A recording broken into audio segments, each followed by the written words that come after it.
Hi friends, welcome to my blog. అందరు ఎలా ఉన్నారు? నేనైతే చాలా బాగున్నాను. మీరందరూ కూడా బాగుండాలని మనస్ఫూర్తిగా కోరుకుంటున్నాను. అయితే ఇక్కడ మా వాడిని అయితే స్కూల్ నుంచి ఇంటికి అయితే తీసుకురావడానికి అని చెప్పి వచ్చేసామన్నమాట.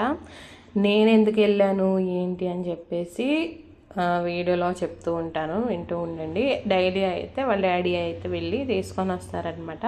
ఇప్పటికే మీకు అర్థమైపోయి ఉండాలి నేను ఎందుకు వెళ్ళాను ఏంటని చెప్పేసి. అయితే ఇక్కడ నేను స్టీల్ డబ్బా కొనుక్కుందామని చెప్పేసి నేను కూడా వచ్చానమాట. ఇక అటు నుంచి అటు వెళ్ళి మా బాబుని తీసుకొని స్టీల్ డబ్బా తీసుకొని, అలాగే కొన్ని కూరగాయలు కూడా లేవు ఇంట్లో, అవి కూడా తీసుకొని వెళ్ళాలి అని చెప్పేసి అయితే నేను కూడా ఇది తిరిగి వచ్చానమాట. అయితే మేము వెళ్ళి క్యాన్ మాత్రమే తీసుకొచ్చాము. అయితే ఇంతకుముందు వీడియోలో జొన్నలు అయితే ఎండబెట్టి చూపించాను కదా, అవి మంచిగా చేసుకొని ఎండబెట్టుకొని చూపించాను కదా, వాటి కోసం అని చెప్పేసి ఆ క్యాన్ అయితే కొన్నాను. జొన్న పిండి ఎక్కడ పెట్టుకోవాలి ఏంటని చెప్పేసి స్పేస్ లేదనమాట. నాకు ఎక్కడ డబ్బాలు కూడా లేవు ఇంట్లో, అన్నీ అక్కడే వదిలిపెట్టేసి వచ్చేసాను ఇంటి దగ్గర విజయవాడలో.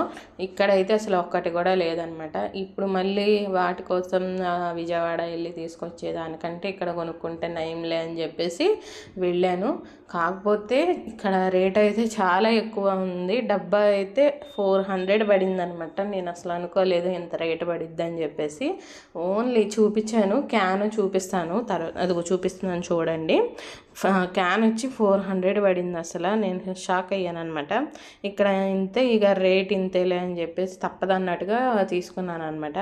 పోయినసారి ఏమైందంటే తెచ్చుకుందాం అనుకుంటే బాగా లగేజ్ ఎక్కువ అయిపోయింది వచ్చేటప్పుడు. ఇక పిల్లోని పెట్టుకొని చాలా ఇబ్బంది అయిపోతుందిలే, అంత లగేజ్ మనం ఎక్కడ మోసుకెళ్తామని చెప్పేసి ఇక వద్దులే అని తిరిగి వచ్చేసాను. దాంతోనే మళ్ళీ అవసరం పడింది అనమాట.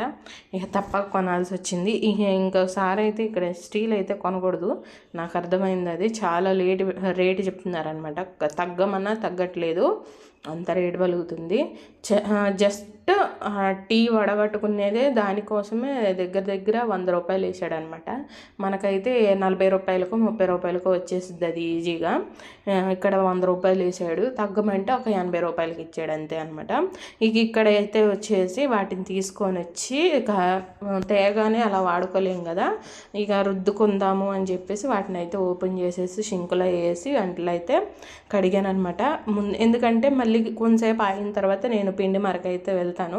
నాకు అప్పటికే ఆ క్యాను మంచిగా డ్రై అయిపోయి ఉండాలి, అందుకని చెప్పేసి ముందు అంట్లో అయితే లోపల కడిగేసాను అనమాట.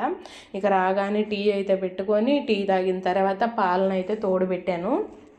నేను చెప్పాను కదా నైట్ తినము పెరుగు, ఇక మధ్యాహ్నం వరకే సరే ఆ టైంలో వేస్తే ఇక మేము తినే టైంకల్లా మంచిగా అయిపోతుంది అనమాట. ఆ టైం కాకపోయినా పడుకునే ముందైనా వేసుకోవచ్చు.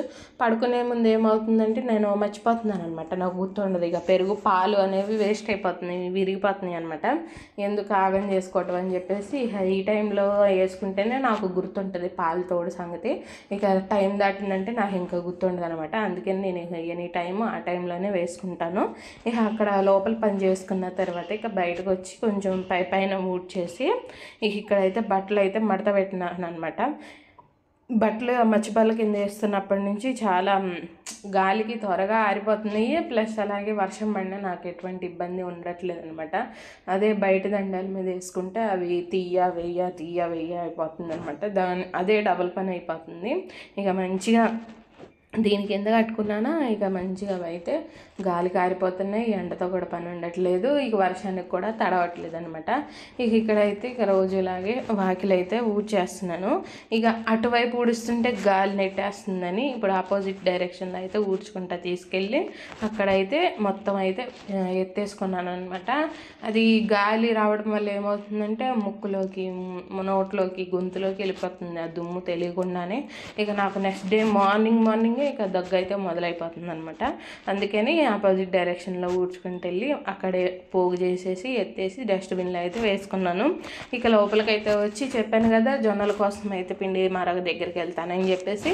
అయితే ఆ ప్యూర్ జొన్నలు అయితే పట్టుకోవట్లేదు. ఆ జొన్నల్లో నేను ఏం చేస్తున్నానంటే, నేను తీసుకున్న వందే భారత్ రైస్ ఉంది కదా, ఆ భారత్ రైస్ ఎలాగో తినట్లేదు, ఏం చేసుకుంటాము వేస్ట్ అయిపోతాయి అని చెప్పేసి ఆ భారత్ రైస్ మాత్రం తీసుకుంటున్నాను వేసుకున్నాను అనమాట. అవి దగ్గర దగ్గర 2 కేజీల జొన్నలు అనమాట. ఆ 2 కేజీల జొన్నలు నా దగ్గర ఉన్న గ్లాస్తో కొలుచుకుంటే గ్లాసు ఒక 4-5 గ్లాసులు అయింది అనమాట. నేను ఆ విధంగా ఒక 4 గ్లాసులకి 1.5 గ్లాస్ చొప్పున బియ్యం అయితే వేసుకున్నాను. ఇక 2 కేజీలు అన్నాను కాబట్టి 8 గ్లాసులు ఉంటుంది కాబట్టి 3 గ్లాసులు అయితే బియ్యం అయితే వేసుకున్నాను. ఇవి వందే భారత్ రైస్ అనమాట. ఇక వేసుకొని వెంటనే ఇక పిండి మరక అయితే వెళ్ళిపోయి అక్కడైతే పిండి అయితే పట్టించుకొని వచ్చాము లేట్ లేకుండా. అలాగే మా బాబుది ప్యాంటు కూడా జిప్పు కూడా వేయించుకొని తీసుకొచ్చామండి ఇంటికి. ఇక వస్తూ దారిలో అయితే కోడిగుడ్లు అయితే తీసుకొని వచ్చాను. ఈ కోడిగుడ్లు కూడా ఇక మా బాబు డైలీ తింటాడనమాట. అంతకుముందు కొన్ని రోజులు అలవాటు తప్పిపోయింది, ఫీవర్ వచ్చింది.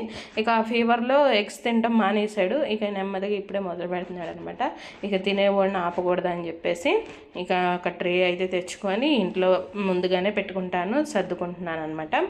ఇక్కడ వచ్చేసి ఈవినింగ్ కోసం అని చెప్పేసి జొన్న రొట్టె అయితే చేసుకుంటున్నాను. చాలా రోజుల తర్వాత చేస్తున్నాను కాబట్టి కొంచెం అటు ఇటుగా అయిందనమాట. కానీ టేస్ట్ మాత్రం భలే ఉంది. మరి ఆ బియ్యం వల్లనో ఏమో కానీ తెలియదు కానీ మంచి టేస్ట్ వచ్చింది. కర్రీ కూడా అవసరం లేదన్నంత టేస్ట్ వచ్చిందనమాట. చాలా బాగుంది. కూరగాయలు కూడానేమో ఆకుకూర మాత్రమే తెచ్చుకున్నాను. ఒకటి గోంగూర తెచ్చాను, ఒకటి పాలకూర తెచ్చుకున్నాను. అవే తెచ్చాను. కొంచెం పచ్చిమిర్చి అయిపోతే అవి కూడా తెచ్చుకున్నాను. అంతే కూరగాయలు, అందుకే ఏం చూపించలేదు నేను సర్దినట్టుగా కూడాను. ఇక ఇక్కడ వచ్చేసి జొన్న రొట్టెకి నేను 2 కప్పులు అయితే వేసుకుంటున్నాను. 2-2.5 వేసుకుంటే ఒక 3-4 వస్తాయి అనమాట. చిన్నవి వస్తాయి. కొంతమంది చేయి తిరిగిన వాళ్ళేమో పెద్ద చేసుకుంటారు, వాళ్ళకి 2 మాత్రం రావచ్చు.